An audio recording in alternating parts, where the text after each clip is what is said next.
Electric pressure அப்படின்னு சொல்றோம் இல்லையா? ஆமாங்க சார். அது எது? அந்த குவான்டிட்டி எப்படி நம்ம எலக்ட்ரிசிட்டியில் என்னன்னு படிப்போம்? எலக்ட்ரிக் ப்ரெஷர் என்னன்னு படிப்போம்? Potential difference. Okay, potential difference. Okay. நம்ம சர்க்யூட்ல ஒரு ஸ்பீட் பிரேக் மாதிரி இருக்கும் இல்லையா, அதுக்கு பேர் என்ன? Resistance. Very good, very good. அந்த ரெசிஸ்டன்ஸை எந்த யூனிட்ல மெஷர் பண்ணுவோம்?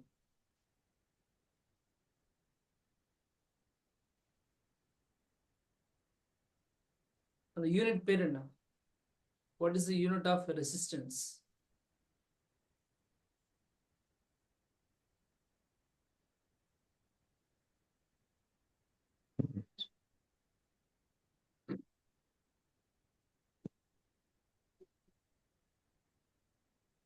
மறந்துட்டீங்களா? இப்படி ஒரு சிம்பிள் போடுவோம்ல. ஓம்ஸ். ஓம். ஓம். சரியா? ஓம். Very good. ஓம்ங்கிறது நேம் ஆஃப் தி யூனிட். இது வந்து சிம்பிள் ஆஃப் ஓம். சரியா? ஸோ இதுதான் ரெசிஸ்டன்ஸ்க்கான unit. Then what about unit for resistivity?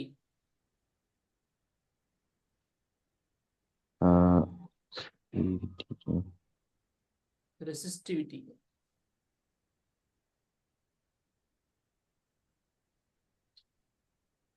So what is the relation for resistance? ரெசிஸ்டன்ஸ்க்கு என்ன ரிலேஷன் படிச்சோம்? Rho L by A. ஞாபகம் இருக்கா? L/A. ஆமாங்க sir. Resistance of a circuit depends on row length, L/A. area of the cross Area. section and material. Rho Material. இந்த material, அந்த material. அப்போ ரோங்கிறது இங்க என்னன்னா எலக்ட்ரிக்கல் ரெசிஸ்டிவிட்டி. Electrical resistivity. ரோங்கிறது electrical resistivity. Electrical resistivity. Resistivity. இதனோட unit எப்படி கண்டுபிடிக்க முடியும் அப்படின்னா, இது அப்படியே வச்சுங்க. ரைட் ஹேண்ட் சைடுல நமக்கு இந்த எல் பை ஏ மட்டும் ஆப்போசிட்ல கொண்டு வரும். அப்ப என்ன பண்ணும் அப்படின்னா, ஆர் அப்படியே வச்சுக்கிங்க. Okay sir. L by A என்ன பண்றீங்க, லெஃப்ட் சைடு கொண்டு வரும்போது ரெசிப்ரோக்கல் ஆகும். இந்த கீழே இருக்கிற எப்பவுமே டினாமினேட்டர் இருக்கிறது ஆப்போசிட் வரும்போது நியூமரேட்டர் வரும் இல்லையா?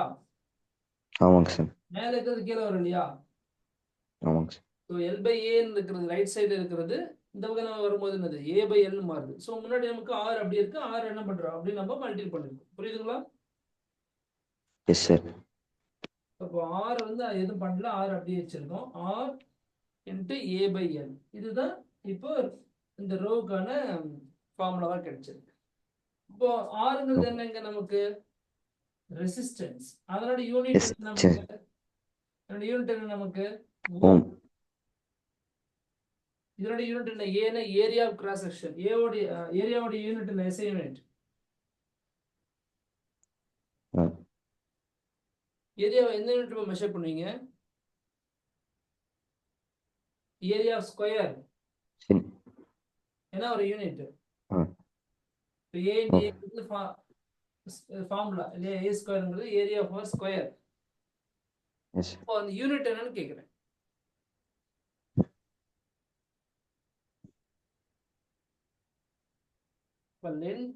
ஒரு ஸ்கொயரோடைய சைடு வந்து பாத்தீங்கன்னா ஒரு 5 சென்டிமீட்டர் அப்படின்னா இதுவும் 5 சென்டிமீட்டர். இப்போ 5 × 5 25 சென்டிமீட்டர் ஸ்கொயர் வரும்.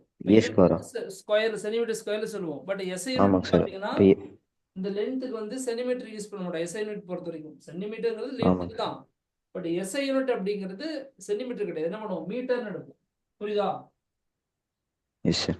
புரியுதா இல்லையா? Yes sir. அப்போ ஸ்கொயருடைய ஏரியா வந்து ஏ ஸ்கொயர்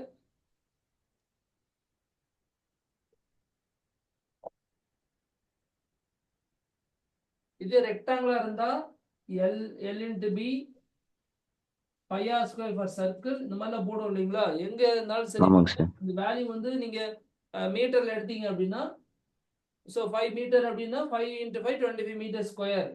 லென்த் வந்து 5, பிரெத் வந்து 2 அப்படின்னா 5 × 2 10 metre square.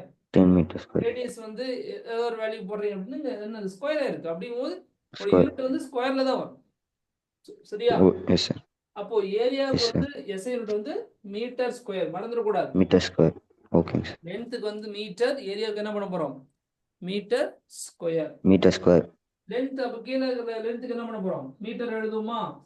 SI unit. Meter. Yes, sir. இப்போ இந்த மீட்டர் கீழே இருக்கிற 1 மீட்டரும் மேல இருக்கிற இந்த 2 மீட்டர் அழகு 1 மீட்டர். மீட்டர் 1 மீட்டர் கேன்சல் ஆயிரும் இல்லையா? Yes, sir. இல்லையா? கீழே 1 Yes, sir. 2 டைம் இருக்கு. அப்போ ஒரு மேல டைம் அடிச்சிட்டோம்னா நெக்ஸ்ட் நமக்கு என்ன இருக்கு? ஓம் ohms into meter. அப்போ இந்த Ohm meter. ரெசிஸ்டிவிட்டியோட யூனிட் என்ன அப்படின்னா ஓம் மீட்டர். Ohm meter. ஓம் மீட்டர். Ohm சரிங்களா? meter. Yes, sir. சோ இப்போ இந்த லெசன்ல நம்ம பார்த்த குவாண்டிட்டிஸ் நான் வரிசையை எழுதுறேன். அதுக்கான யூனிட்ஸ் அப்படியே நீங்க கடகன்னு சொல்லிட்டே வருவீங்களா? சரியா? Yes, sir. இப்போ இந்த சாப்டர் நம்ம என்னென்ன பார்த்தோம் அப்படின்னா, குவாண்டிட்டிஸ் பார்த்தோம் அப்படின்னா சார்ஜ் பார்த்தோம் இல்லைங்களா? சார்ஜ், அப்புறம் எலக்ட்ரிக் கரண்ட், எலக்ட்ரிக் கரண்ட் பார்த்தோம். வேற என்ன பார்த்தோம்? எலக்ட்ரிக் பொட்டன்ஷியல் பார்த்தோம்.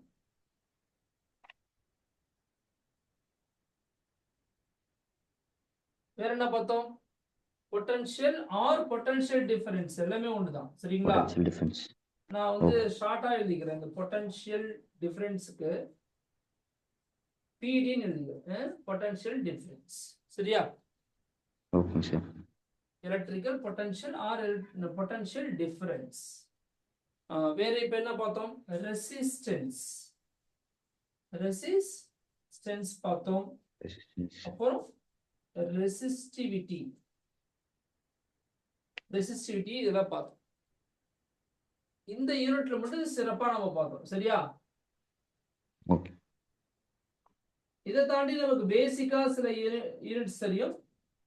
அது என்னன்னு எடுத்துட்டீங்கன்னா, இப்போ லென்த், இப்போ நம்ம இப்போ பார்த்தோம் இல்லைங்களா? லென்த் அப்படின்னா ஆமாங்க சார். Length metre. மீட்டர். நான் மீட்டருக்கான சிம்பிள் மட்டும் இங்க போட்டிருக்கேன், மீட்டர். அப்புறம் மாஸ் இங்க யூஸ் பண்றது இல்லை, பட் மாஸ்க்கு வந்து பேசிக் யூனிட் என்னது? அது வந்து கிலோகிராம். சரிங்களா? மாஸோட யூனிட் வந்து கிலோகிராம் தான் தெரியும். டைம் யூஸ் பண்றோம் செகண்ட். சரிங்களா? பட் டைம் இங்க பயன்படுத்துறோம் செகண்ட். வேற என்ன இங்க பயன்படுத்துறது என்ன? மாஸ் கிடையாது, மாஸ் பயன்படுத்தல, பட் வரிசையா எழுதுறதுனால அப்படி எழுதிட்டேன். அப்புறம் ஏரியா பயன்படுத்தணுமா? ஏரியாவுக்கு வந்து இப்பதான் பார்த்தோம், மீட்டர் ஸ்கொயர். Metre square. புரியுதா? Yes sir. சரி, இப்ப சொல்லுங்க, சார்ஜோட யூனிட் என்ன?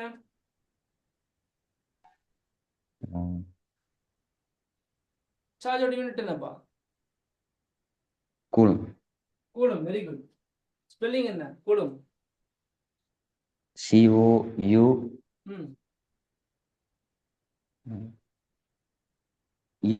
LOMB. கூலும். இதனுடைய சிம்பல் வந்து கேபிட்டல் சி. எழுதும் போது எல்லாம் ஸ்மால் தான் கேபிட்டல் சி. ஓகேங்க சார். தெரியுதா? ஸ்கிரீன்ல எல்லாம் தெரியுதா யூனிட்? தெரியுங்க சார். ஓகே. தென் எலக்ட்ரிக் கரண்ட் வந்து பாத்தீங்கன்னா என்ன வரும்?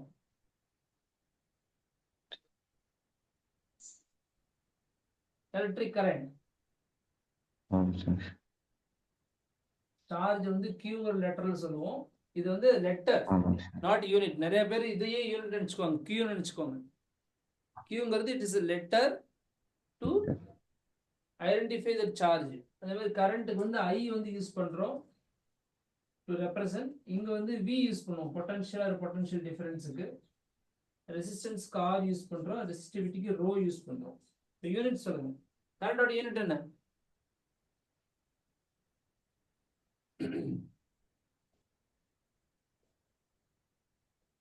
தெரியலங்க சார். ஆம்பியர். ஆம்பியர். சரியா?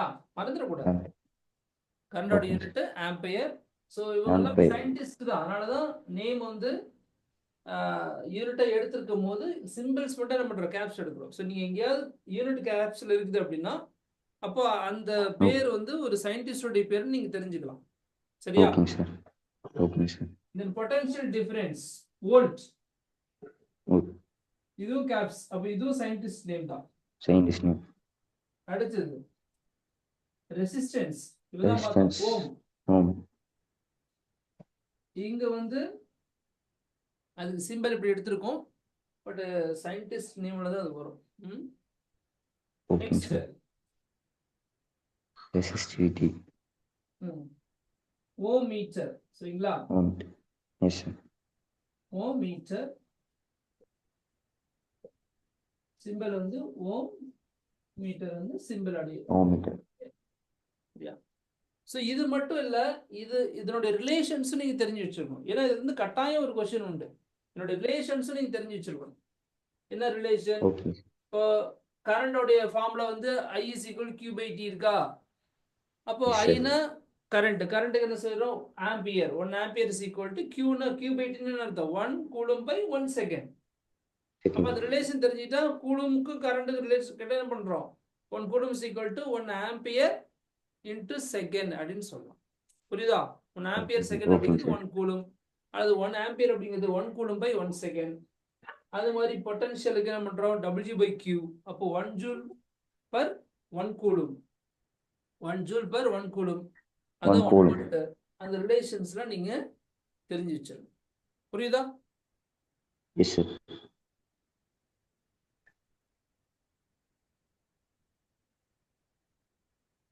சொல்றதெல்லாம் புரியுதா இல்லையா? I is equal to by T. அப்ப Q is equal to IT தானே? ஆமாங்க சார். அப்போ ampere is equal to coulomb per second. Coulomb is equal to ampere into second. Ampere by second. Ampere into second. Coulomb is equal to ampere into second. Ampere into second. அதே மாதிரி V is equal to W by Q ன்னு வருது. W by Q. Volt 1 volt is equal to 1 joule per 1 coulomb. 1 coulomb. அல்லது 1 joule is equal to 1 volt into coulomb. புரியுதா? அப்ப W is equal to QV. இந்த formula ஞாபகம் வச்சுங்க. 1 joule is equal to 1 coulomb into 1 volt. 1 volt. கரெக்ட்டுங்களா? Yes sir. இதெல்லாம் நீங்க மறந்துடக்கூடாது. இப்போ கடைசியா பார்த்த formula R is equal to rho L by A. அப்புறம் அதுல இருந்து ரோ கேட்டா நீங்க என்ன பண்ணணும்? RA by L அப்படின்னு சொல்லி எல்லாம் தெரிஞ்சிச்சு. சரி, இதுக்கப்புறம்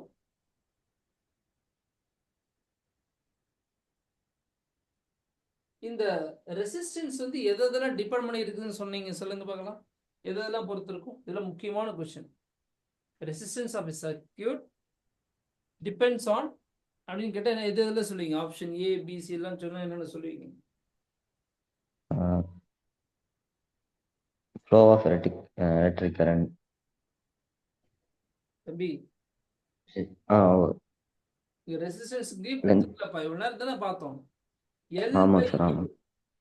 length of the conductor, length ஒயரோட லென்த் அதிகமாச்சுன்னா கரண்ட் ஃப்ளோ வந்து கொஞ்சம் கரண்ட் குறையும், நாட் அதிகமானது கிடையாது, குறையும். சொல்றது புரியுதா உங்களுக்கு? Yes sir. டேங்க்ல இருந்து பைப் என்ன பண்றீங்க? அங்கேயே கனெக்ட் பண்ணி எடுத்தீங்கன்னா தண்ணி சல்லுன்னு வெளியில வந்துடும். அதுக்குள்ள என்ன பண்றீங்க? டேங்க்ல இருந்து ஒரு பைப் எடுத்து அந்த பைப் என்ன பண்றீங்க? ஒரு ஹோஸ் பைப் வலை சுத்தி வச்சிருப்பாங்க பாத்தீங்களா? Hose pipe. ஆமாங்க சார். அது பெரிய ரோல் நல்ல ஒரு 100 டர்ன் வர மாதிரி பெரிய ரோல் சுத்தி வச்சிருக்கோம். அப்ப அந்த டேங்க்ல இருந்து உள்ள தண்ணி வந்து இந்த 100 சர்க்கிள் ரவுண்ட் அடிச்சுட்டு என்ன பண்ணுது? தண்ணி வரும்போது அந்த வேகம் கிடைக்குமா இல்ல குறையுமா? குறையுங்க சார். குறைவா இல்லையா? அப்ப லென்த் அதிகமான கரண்ட் குறையுது. வாட்டரோட ஃப்ளோ எப்படி குறையுதோ அதே மாதிரி என்ன பண்ணும்? அது குறையுது. புரியுதா? ஏன் குறையுது அப்படின்னா அந்த பைப்போடைய சைடுல இருக்கக்கூடிய அந்த சர்ஃபேஸ்ல தானே மோதிட்டு போகுது. அப்போ வாட்டரோட ஃப்ளோ என்ன பண்ணும்? அது ரெசிஸ்ட் பண்ணும், தடுக்கும்.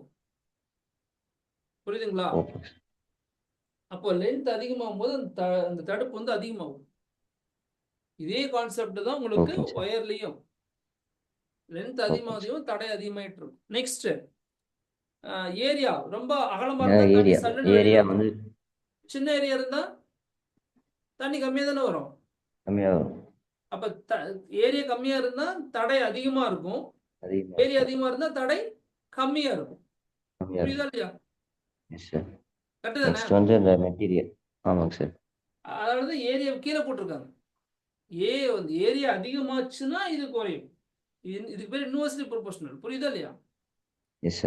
டினாமினேட்டர் வேல்யூ அதிகமாச்சுன்னா உங்களுக்கு என்ன ரிசல்ட்? குறையும். ஏ அதிகமான இது குறையும். ஏன்னா இப்போ வைடா இருக்கு, பெரிய ஓகே பைப்பா இருக்குதுன்னா அந்த பைப் வழியா தண்ணி போகும்போது என்ன பண்ணும், சீக்கிரமா போயிடும். அப்ப தடை கம்மியா இருக்கும். அதே பைப் சின்னதா இந்த இந்த இந்த பென் சைஸுக்கு, இந்த மார்க்கர் பென் இருக்குல்ல, இந்த சைஸுக்கு சின்ன பைப் போட்டோம்னா அந்த டேங்க் தண்ணி என்னைக்கு காலியாகும், நீங்க குடிக்க முடியுமா நினைச்சு பாருங்க. இதுல வந்து இந்த சைஸ்ல பைப் இல்லைங்க போட்டு சார். உங்களுக்கு பாத்ரூம்ல கொடுத்துட்றாங்க, நீங்க என்னைக்கு குடிச்சிட்டு வருவீங்க? அப்போ உங்களுக்கு முடியாதுங்க சார். இதை விட இன்னும் கொஞ்சம் பெரிய சைஸ், ஒரு 1 inch சைஸ்ல இருந்தால் தான் கொஞ்சம் நல்லா இருக்கும், ஈஸியா இருக்கும். இது கிச்சனுக்கு வாஷ் பண்றதுக்கு ஓகே. ஆனா குடிக்கிற இடத்துல, அல்லது நீங்க தண்ணி பிடிக்க போறீங்க, ஒரு டேங்க்ல போய் பிடிக்க போறீங்க, இந்த சின்ன சைஸ் தான் பைப்ல தண்ணி வருது, என்னைக்கு போய் தண்ணி நம்பும்? லேட் ஆகும். முடியாது சார். ஆமாங்க சார். கரெக்டுங்களா இல்லையா? சரி, எஸ் சார். நீங்க ஒரு குடத்துல போய் பிடிக்கிறீங்கன்னா ஓகே, பிரச்சனை இல்லை. நீங்க ஒரு டிராக்டர்ல வந்து தண்ணி வாங்குறீங்க, டிராக்டர்காரங்க போய் என்ன பண்றாங்க, இந்த மாதிரி சின்ன பைப்ல தண்ணி திறந்து விட்டு என்னைக்கு இந்த டிராக்டர் நப்புறது? ஸோ அவங்க என்ன முடியாதுங்க பண்ண, சார். பெரிய பைப் யூஸ் பண்ணுவாங்க, ரொம்ப பெரிய பைப், சீக்கிரமா அந்த டேங்க் நம்புறது. நம்புறேன். புரியுதா? Yes sir. ஒரு வாட்டர் டேங்க் நம்பணும்னா பெரிய பைப். அப்போ ஏரியா அதிகமான தடை குறையும், அதனாலதான் இன்வெர்ஸ்லி ப்ரொபோர்ஷனல். பட் லென்த் அதிகமான தடை அதிகமாகும். புரிஞ்சுதா? Yes sir. நீங்களும் புக் எடுத்து படிக்கணும் கண்ணே. நம்ம சொல்லியாச்சு, அப்புறம் என்ன பண்ணுங்க, புக் எடுத்து நீங்க ஒரு வாட்டி அதை படிச்சு பாருங்க என்ன சொல்றாங்க அப்படின்னு. அந்த ஆக்டிவிட்டிலாம் படிங்க, ஆக்டிவிட்டில இருந்து தான் கொஸ்டின்ஸ் வரும். Okay sir. என்சிஆர்டி தெளிவா படிச்சுக்கணும். என்சிஆர்டி நீங்க எந்த அளவுக்கு படிக்கிறீங்களோ அந்த அளவுக்கு உங்களுக்கு எப்படி இருக்கும், தெளிவாக இருக்கும். ரொம்ப ஈஸியா இருக்கும், நல்லா ஸ்கோர் பண்ணலாம், புரிஞ்சுக்கலாம். சரிங்களா? Yes sir. சரி, ரெசிஸ்டிவிட்டி வரைக்கும் பார்த்தாச்சு எல்லாமே. இப்போ நெக்ஸ்ட் பார்த்தீங்கன்னா ரெசிஸ்டன்ஸ் இன் சர்க்கியூட்ல எப்படி இருக்க போகுது. அதுலயும் அந்த ரெசிஸ்டர்ஸ் வந்து சீரிஸ் கனெக்ஷன்லயோ பேரல் கனெக்ஷன்லயோ இருக்கும்போது அது எப்படி கால்குலேட் பண்ண போறோம் அப்படிங்கிறத பார்க்கணும். சரியா? Yes sir. தெளிவா தான் உங்களுக்கு எடுக்கிறேன், நல்லா கவனிச்சிங்க. அப்படி புரியலங்கிற பட்சத்துல என்ன பண்ணுங்க, அதை நான் திரும்ப உங்களுக்கு வீடியோ கொடுத்துறல, நீங்க அதுலயும் பார்த்துக்கணும். Okay sir. வீடியோல பார்த்துக்கலாம் அப்படிங்கிறதுக்காக வேண்டி என்ன பண்ணாதீங்க, இப்போ அரைகுறையமா கவனிச்சிடக்கூடாது. புரியலன்னா கேட்டுக்கணும்.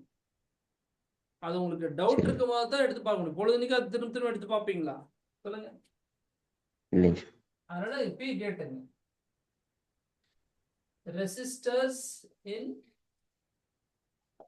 Series connection. சரியா?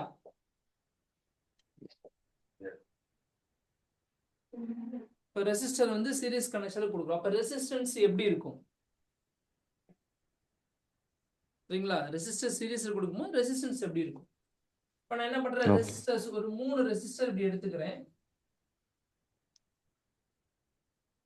இந்த மாதிரி என்ன பண்ணிக்கிறேன், 3 ரெசிஸ்டரை நான் சீரிஸ் கனெக்ஷன்ல இப்படி கொடுத்துருக்கேன். இப்போ இதுல வந்து ஒரு 6 வோல்ட் பேட்டரி வந்து கனெக்ட் பண்ணிருக்கேன். இப்போ நான் இது கீ க்ளோஸ் பண்ண என்ன பண்ணும், இதுல கரண்ட் ஃப்ளோ ஆகும். ஃப்ளோ ஆகும்போது பாத்தீங்கன்னா எஸ் சார். இப்போ இதனுடைய பொட்டன்ஷியல் தான் V என்ன சொல்றோம், 6 வோல்ட்னு சொல்லியாச்சு. இப்போ இதுல கரண்ட் ஐங்கிறது ஃப்ளோ ஆகும். ஓகே. ஆனா எவ்வளவு கரண்ட் ஃப்ளோ ஆகும் அப்படின்னு பாத்தீங்கன்னா அது எனக்கு தெரியாது. அதுக்கு இந்த ரெசிஸ்டன்ஸ் தெரிஞ்சதான் சொல்ல முடியும். சரிங்களா? ஓ எஸ் சார். சரி, இது R1 R2 R3 R2 மூணுக்கும் R3. ரெசிஸ்டன்ஸ் வச்சுக்கோ. ஏன்னா V is equal to IR அப்படின்னு நமக்கு தெரிஞ்சு போச்சு. Relation V is equal to IR. IR. அப்ப I என்ன பண்ணுவோம், V by R. ரெசிஸ்டன்ஸ் எவ்வளவு இருக்குது அதுக்கு தகுந்த மாதிரி நமக்கு அங்க கரண்ட் இருக்குது நம்ம கண்டுபிடிக்கலாம். சரியா? அப்போ எஸ் சார். பட் எவ்வளவு கரண்ட் போனாலும் சரி, இங்க என்ன ரெசிஸ்டன்ஸ் இருக்குதோ எல்லா ரெசிஸ்டன்ஸ் என்ன பண்ணும், அது கடந்து தானே போகும். ஆமாங்க சார். கரெக்டா இல்லையா? ஆமாங்க சார். ஒரு ஆம்பியர் கரண்ட் அப்படின்னு வச்சுக்கோங்க, அந்த ஒரு ஆம்பியர் கரண்ட் என்ன பண்ணும், இந்த ரெசிஸ்டன்ஸ் வழியா போகும், இது வழியா போகும், இது வழியா போகும். ஏன்னா சீரிஸ் கனெக்ஷன். ஆமாங்க சார். எஸ். இப்போ ஒரு பஸ் போகுது அப்படின்னா ஒரே ரூட் தான், ஒரே ரூட். பைபாஸ்ல இது போடல அந்த மாதிரி காலத்துல வச்சுக்கோங்க. இப்பதான் பைபாஸ் எல்லா ஊருக்கும் போட்டாங்க. அப்போ பைபாஸ் இல்லாத டைம். இப்ப நீங்க வந்து ஒரே ரூபா. நீங்க அங்க உங்க ஊர்ல இருந்து வரீங்க அப்படின்னா நீங்க மதுரை, சரிங்களா, எஸ் சார். அதாவது திண்டுக்கல் வச்சுக்கோங்க, திண்டுக்கல், மதுரை, கரூர். திருநெல்வேலி.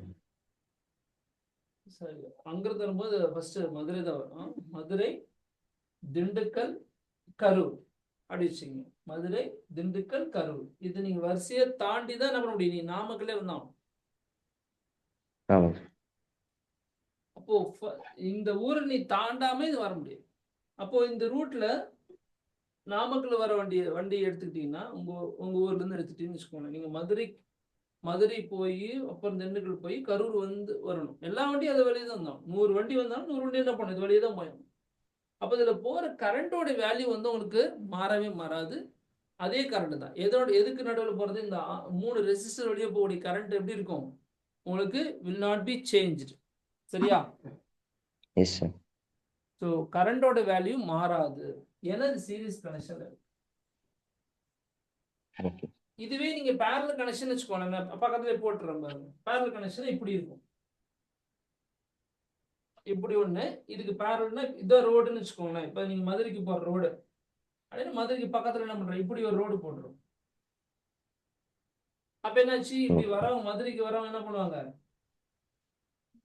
இப்படி போனா கொஞ்சம் டிராபிக்கா இருக்கு சிட்டிக்குள்ள போறதுக்கு. அப்ப வெளியில போனான்னு போயிட்டு என்ன பண்றாங்க, இப்படி பூந்து இப்படி வந்துடுறாங்க. புரியுதா? Okay sir.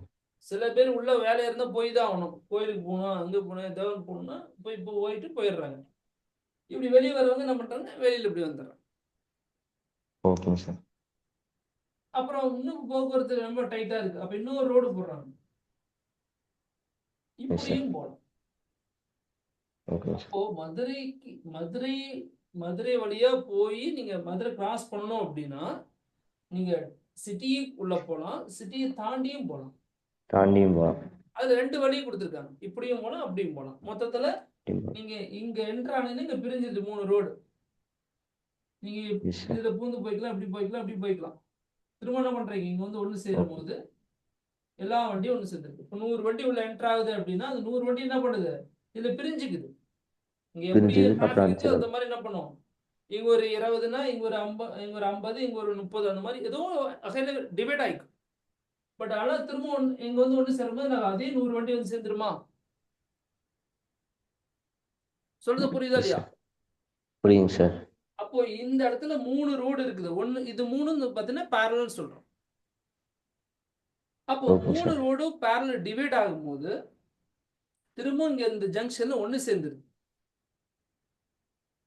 அப்போ இங்க கரண்ட் என்ன ஆகுது, இங்க ஐங்கிற கரண்ட் இப்போ 100னா இங்க என்னது I1, இங்க ஒரு கரண்ட் மாறுது I1, இங்க ஒரு கரண்ட் I2, இங்க ஒரு கரண்ட் I3, 3 கரண்டா பிரியுது. அப்ப 3 சேர்ந்தாதான் நமக்கு என்ன, இங்க ஜங்ஷன்ல இது ஐயோட வேல்யூ என்ன இருக்குது, I is equal to I1 plus I2 plus I3. இது வந்து இந்த parallel காம்பினேஷனுக்கு இப்படிதான் நம்ம சொல்ல போறோம் கரண்டோட வேல்யூ. அதே கரண்ட் இங்க வந்து சேர்ந்து என்ன பண்றோம், I1 I2 I3. அப்போ I1 plus I2 plus I3 என்னாச்சு, become I. இங்க I என்னாச்சு, 3ஆ பிரியுது. இங்க பிரிஞ்சது என்னது, மறுபடியும் ஒண்ணு சேர்ந்து மறுபடியும் ஐயா மாறிடுதா? S sir. புரியுதா இல்லையா ராஜா? Yes sir. இது parallel கனெக்ஷன். அப்ப சீரிஸ் கனெக்ஷன் என்ன இருக்கு, I உள்ள பொசிஷன் என்ன பண்ணும், அதுல ஒரு 10 ஸ்பீட் பிரேக் இருக்குன்னா 10 ஸ்பீட் பிரேக் ஏறி இறங்கி என்ன பண்ணும், மறுபடியும் ஐயே தான் இங்க வரப்போகுது. சரியா? அடுத்து திண்டுக்கல் வழியே போகுது. திண்டுக்கல் போகும்போது என்ன பண்ணுது, அங்கெல்லாம் பைபாஸ்ல எதுவும் போடல, நான் சொல்லுது அப்போ திரும்ப போயிட்டு என்ன பண்ணுது, இங்க வரும்போது அதே கரண்ட் தான், மறுபடியும் அதே கரண்ட். புரியுதா? So current never changes in the series connection. புரியுதா தம்பி? Yes sir. ரைட். அப்ப சீரிஸ் கனெக்ஷன்ல கரண்ட் மாறல. இங்க கொடுத்துருக்கிறோம், இங்க 6 வோல்ட் இப்படி 6 வோல்ட் இருக்கு, உள்ள வரும்போது இப்படி மாறல. எது மாறல, இந்த கரண்ட் வந்து மாறல. 6 வோல்ட்ல வரக்கூடிய கரண்ட். பட் இங்க கரண்ட் மாறுது. அப்போ இங்க வேற என்ன சார் இங்க மாறுது அப்படின்னா, ஆல்ரெடி டிஃபரெண்ட் ரெசிஸ்டன்ஸ் இருக்குன்னு சொல்லியாச்சு. ஆனா இந்த பொட்டன்ஷியல் 6 வோல்ட் இருக்கு இல்லையா, இது எப்படி இருக்கும்னா இந்த ஒவ்வொரு ஏரியாவுலயும் இந்த வெவ்வேறு பிரஷர்ல இருக்கும். சார் அப்ப பிரஷர் வேற மாறும்போது கொஞ்சம் ஏதாச்சும் மாறும் சார்? கரண்ட் மாறாது, பிரஷர் மாறுது அப்படின்னா அது எப்படி சொல்றேன்னா, இப்போ இதே ரோடு எடுத்தீங்களேன், இந்த ரோட்ல பாருங்க என்ன ஆகுது, கரண்ட் வந்து I1 வேற கரண்ட், இங்க ஒரு 20 பஸ் போகுது அப்படின்னா இங்க ஒரு 50 பஸ், இங்க 30 பஸ்ன்னு சொல்றோம். சரிங்களா? ஓகேங்க ஏன் சார். 20 போகுது? இங்கேயே 50 போலாம், இங்கேயே 90 போலாம்ல, ஏன் வெறும் 20 போகுது அப்படின்னா, ஆமாங்க சார். இங்க 20 அது 20 போய் அங்க ரீச் ஆகிறதுக்குள்ள அங்க என்ன டிராபிக் ஆயிருது. அப்ப என்ன பண்ணுது, மீதி வண்டி பேசாம இதுல போயிடலாம்டா இந்த ரூட்ல விடுறாங்க. இது கொஞ்சம் ஆமாங்க ஃப்ளோ சார். இருந்துகிட்டே இருக்கு, டிராபிக் தெரியல. அப்ப என்ன பண்றாங்க, மேக்ஸிமம் வண்டி இதுல போயிருந்தது. இங்க என்னாச்சு, இங்க இருக்கிற ஃப்ளோ எந்த அளவுக்கு இல்ல, பட் இதை விட கொஞ்சம் ஃப்ளோ அதிகமா இருக்கு. 20 விட கொஞ்சம் அதிகமா இருக்கு, 30 இருக்குது. ஆனா 30. கொஞ்சம் உதாரணம் சொல்றேன், 30 வண்டி போயிட்டு இருக்குன்னு சொல்றேன். ரெசிஸ்டன்ஸ் பத்தி பேசல, கரண்டோட ஓகேங்க வேல்யூ சார். தான் பேசிட்டு இருக்கேன். ரெசிஸ்டன்ஸ் 20 30ன்னு நான் சொல்ல, கரண்ட் ஓகேங்க ஐ சார். வந்து 20, இது 50, இதுல 30ன்னு சொல்றேன். அப்ப ஃப்ளோ வந்து ஓகே. எதுல அதிகமா இருக்காங்க, என்ன இருக்காங்க, தடை கம்மியா இருக்குது. அப்ப என்னாச்சு, கம்மி. மூணுலயே இருக்கக்கூடிய அந்த தடைக்கு தகுந்த மாதிரி அது டிவைட் என்ன பண்ணுது, ஈஸியா எல்லா ரோட்லயும் ஈஸியா வண்டி போற மாதிரி என்ன பண்ணுது, பிரிஞ்சு போகுதா இல்லையா? ஸ்கூல்ல கேட் ஆமாங்க இருக்கு, சார். பெரிய கேட்டா இருக்கிற இடத்துல என்ன பண்றாங்க, ஒரு 4 பேர் போறாங்க. சின்ன கேட்டா இருக்கிற இடத்துல என்ன பண்றாங்க, ஒருத்தர் போறாங்களா இல்லையா? ஆமாங்க சார். 4 பேர் என்ட்ராகிற அதே சமயத்துல ஒரு ஆள் என்ட்ராகிறாங்க. அதே போலதான் இங்கேயும், இங்க ரெசிஸ்டன்ஸ் எப்படி இருக்குதோ அது மாதிரி என்ன பண்ணோம், இங்க இந்த இடத்துல அந்த ஃப்ளோ வந்து போயிட்டே இருக்கும். அப்ப பிரஷர் ஈக்குவலா மெயின்டைன் ஆயிட்டு இருக்கும் இந்த பேரலல் கனெக்ஷன்ல. பட் இது சீரியஸ் கனெக்ஷன் அப்படி கிடையாது. ஸ்கூல்ல இருந்து வெளியில வரீங்க, ஒரே ரூட்ல தான் போறீங்க, போயிட்டு என்ன என்ன பண்றீங்க, ஒரு இடத்துல ரோடு கொஞ்சம் அகலமா இருக்குது. அப்ப எல்லாரும் என்ன பண்றாங்க, நிறைய 4 வண்டி 4 பைக் எல்லாம் போகுது. அப்புறம் அடுத்த ரோடு வரும்போது ரோடு ஒரு பாலம் இல்ல குறுகிய பாலமா போயிடுச்சு.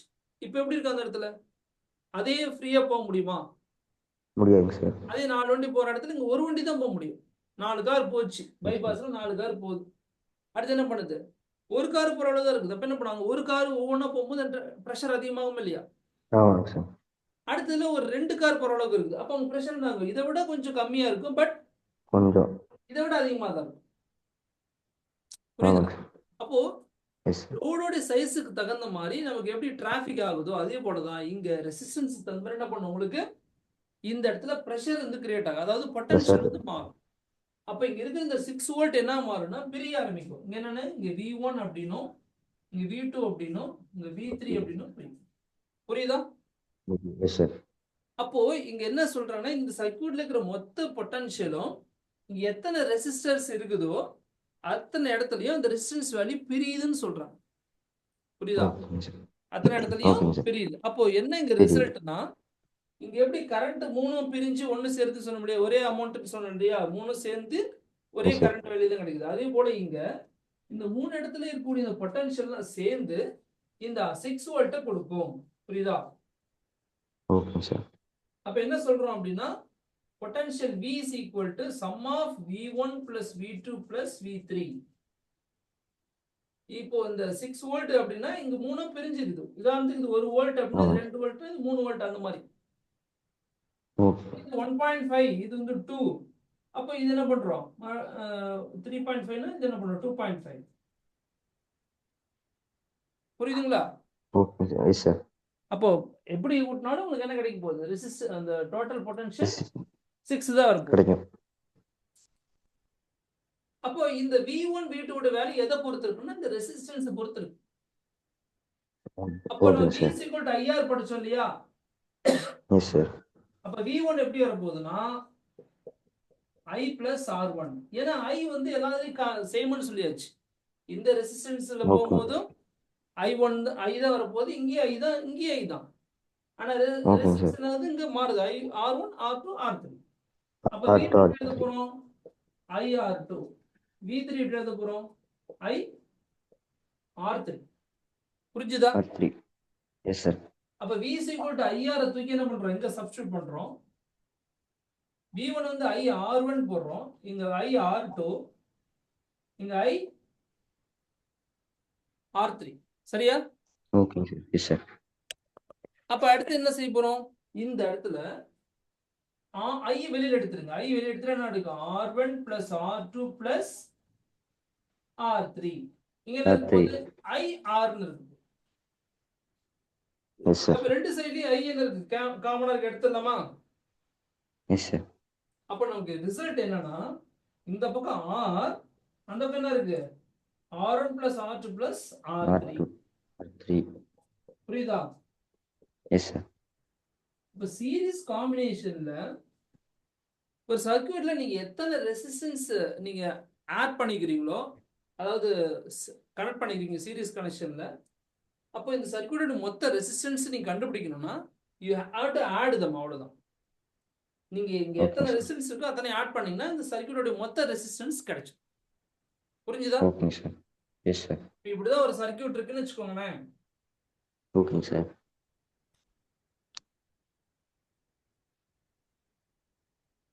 இந்த சர்க்யூட்ல இது வோல்டேஜ், இதுல கரண்ட் போகுது, இதுல ரெசிஸ்டன்ஸ் இருக்கு.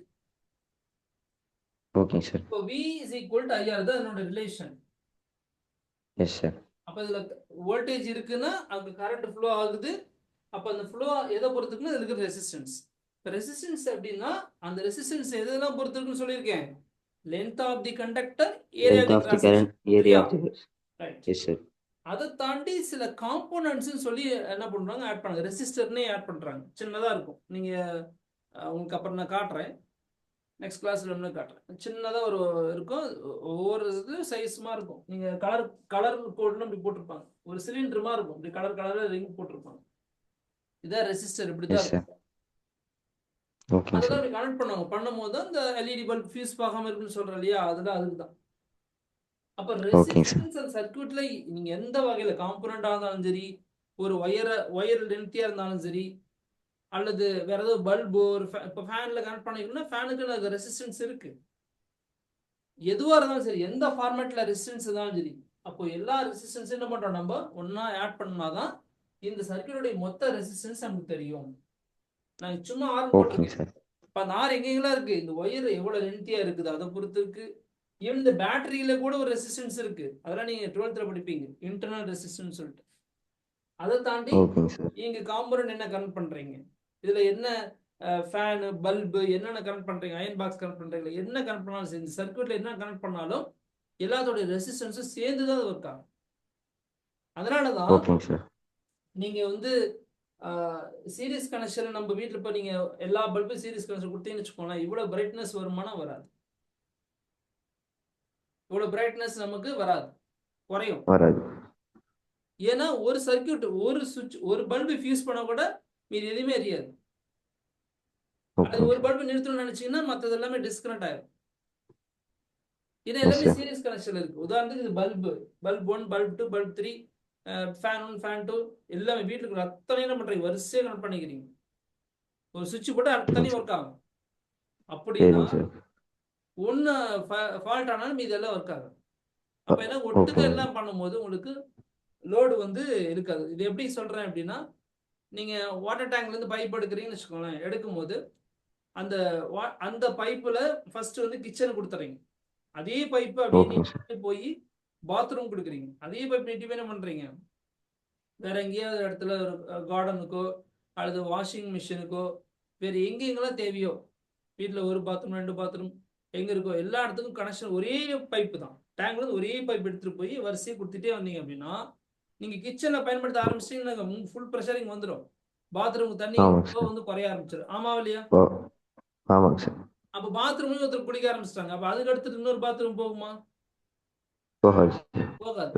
வரிசையா ஒரே பைப்லயே எல்லாத்தையும் கொடுத்தோம் அப்படின்னா உங்களுக்கு ப்ரெஷர் கிடைக்காது. அதனாலதான் நீங்க டேங்க்ல பாருங்க என்ன பண்ணிருப்பாங்க, நிறைய அவுட்லெட் எடுத்துப்பாங்க. பாத்திருக்கீங்களா? டேங்க்ல இருந்து என்ன பண்ணுவாங்க, நிறைய லைன் எடுப்பாங்க. பாத்திருக்கீங்களா இல்லையா? உங்க வீட்டுல கொடுத்துருக்காங்க இல்லையா இந்த மாதிரி? அப்ப அது காரணம் என்னன்னா, அது parallel கனெக்ஷன். parallel கனெக்ஷன் கொடுத்தாதான் அது என்ன பண்ணும், அந்த மாதிரி நடக்கும். அந்த சீரிஸ் கனெக்ஷன் கொடுத்தா நடக்காது. இப்ப சீரிஸ் கனெக்ஷன்ல புரிஞ்சிருக்கும்னு நினைக்கிறேன் உங்களுக்கு. என்ன புரிஞ்சுச்சு? அதாவது மொத்த ரெசிஸ்டன்ஸ் அப்படிங்கிறது that is sum of all the resistance-க்கு சமம். இது இப்படிதான் டெரிவ் பண்ணும். டயகிராம் போட்டு இந்த இடத்துல only ஒன்னு v1 plus v2 plus v3 எல்லாம் போட்டு எல்லாம் சப்ஸ்டிட்யூட் பண்ணி என்ன பண்றீங்க, கேன்சல் பண்ணீங்கன்னா அப்படி கிடைக்கும். இதெல்லாம் சரி. இது வந்து சீரிஸ் கனெக்ஷனுக்கு. parallel கனெக்ஷனுக்கு இப்ப நான் சொன்னேன் அதே சர்க்யூட் ஞாபகம் வச்சீங்க. ஃபார்முலாவே என்ன பண்ண போறோம், அதே ஃபார்முலாவே கொஞ்சம் உல்டா பண்ணி எழுத போறோம், அவ்வளவுதான். இங்க parallel சொன்னா ஆமாங்க சார். பாருங்க parallel கனெக்ஷன் முந்தி பார்த்ததே தான்.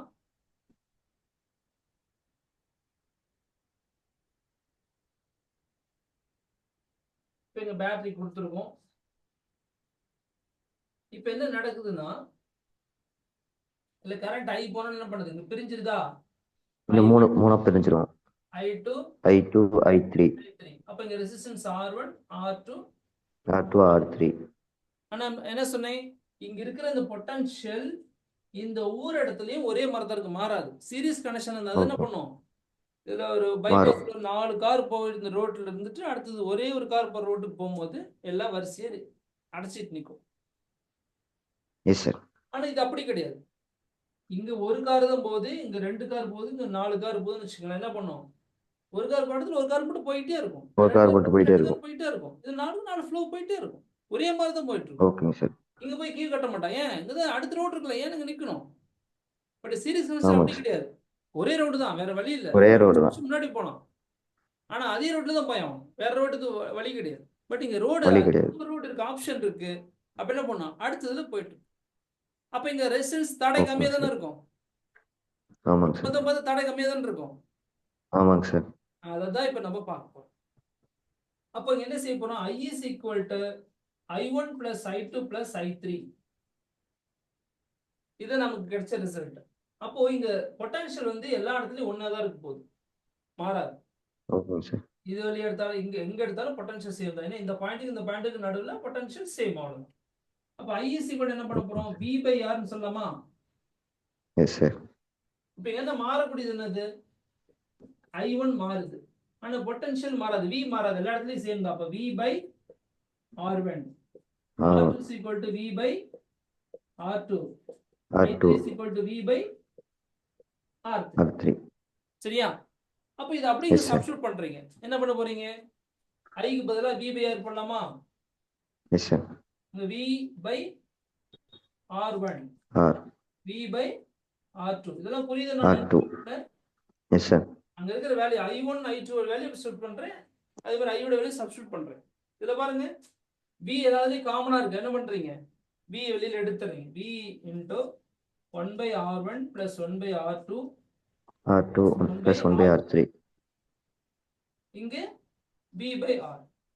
ரெண்டு செல்லி V அடிச்சலாமா? Okay sir. Yes sir. அப்ப நமக்கு என்ன கிடைக்குது? 1 by R is equal to 1 by R1 1 by R2 1 by R3 1 by R. இது மாதிரி எத்தனை ரெசிஸ்டன்ஸ் இருந்தாலும் எல்லாத்துக்கும் நீ இப்படி ஆகும். ஓகேங்க சார். புரியுதா? Yes sir. சோ அப்ப therefore என்ன சொல்ல வரோம் அப்படின்னா, சீரிஸ் கனெக்ஷன்ல எல்லாத்தையும் ஆட் பண்ணனும், parallel கனெக்ஷன்ல 1 by போட்டு பண்ணனும். ஆனா இதுல தான் ரெசிஸ்டன்ஸ் வேல்யூ கம்மியா இருக்கும். So highest resistance value series கனெக்ஷன்ல கிடைக்கும், லோயஸ்ட் வேல்யூ வந்து parallel கனெக்ஷன்ல தான் கிடைக்கும். புரியுதுங்களா? ஓகேங்க சார். எழுதி பாருங்க, எழுதி பார்த்துட்டு எனக்கு அனுப்பிச்சிடுங்க. ஓகேங்க சார். நெக்ஸ்ட் கிளாஸ்ல பார்க்கலாம். ஓகேவா? ஓகேங்க சார். ஓகேங்க. Thank you.